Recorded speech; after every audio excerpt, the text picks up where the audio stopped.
मिसाल के तौर पर यहाँ है चीज, एक चीज यहाँ है, दो बंदे सफर करते हैं, मिसाल के तौर पर, जो यहाँ से समझ नहीं आएगी, 1 किलोमीटर का फासला है, आप 2-3 किस्म की मखलूकात को छोड़ दें कि किलोमीटर का फासला तय करो।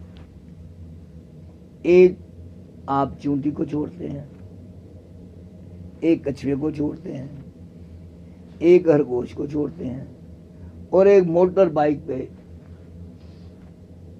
हैवी मोटर बाइक पे एक शख्स उसे छोड़ते हैं। अब 1 किलोमीटर का फासला मोटर बाइक जो है सेकंड्स में तय कर लेगी, सेकंड, विद इन सेकंड्स। कीड़ी भी कर लेगी, इसमें फासला तो उतना ही है, फर्क कहाँ है? फासला कीड़ी के लिए भी उतना ही है, कछुए के लिए उतना ही है, खरगोश के लिए भी उतना ही है, और एक मोटर बाइक वाले के लिए भी उतना ही। फासला तो कम नहीं है।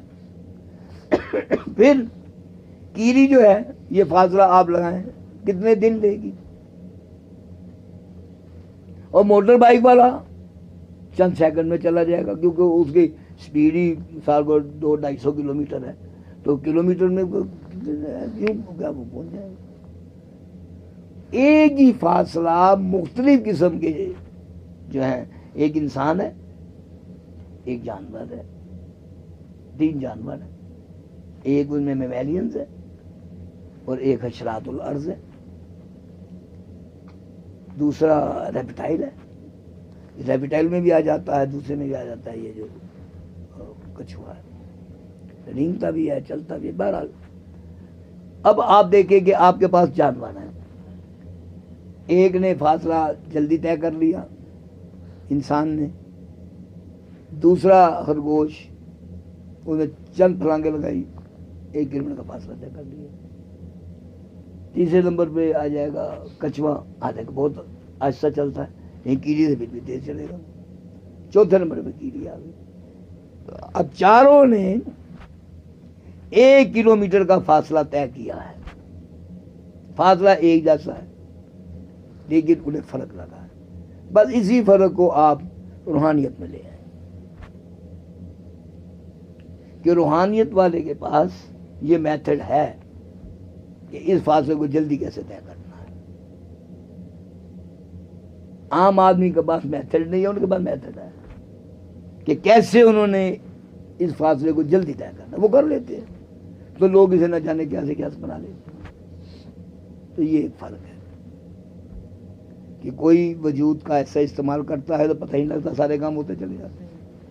कोई वजूद का ऐसा इस्तेमाल करता है, कोई काम सीधा नहीं होता,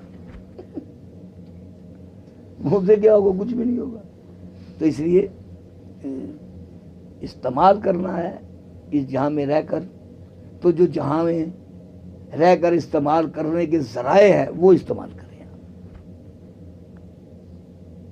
वो चीजें इस्तेमाल ना करें जो जमाने में आपको जमाने के साथ दी नहीं गई कि जमाने में ये इस्तेमाल करके आप ऐसे रहें, वो इस्तेमाल ना करें।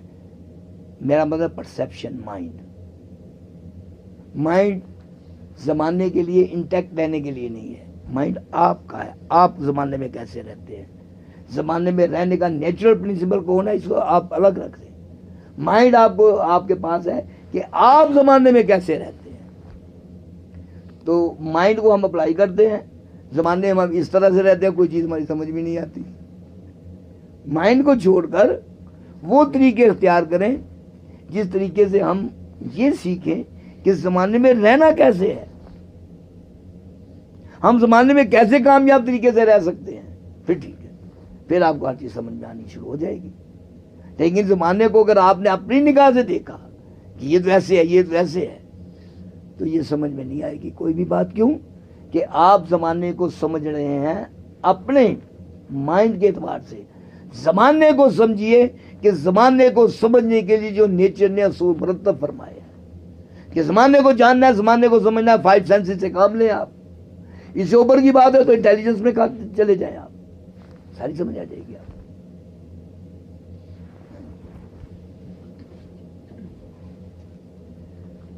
हाँ जी, सवाल है कुछ? न बस ठीक है।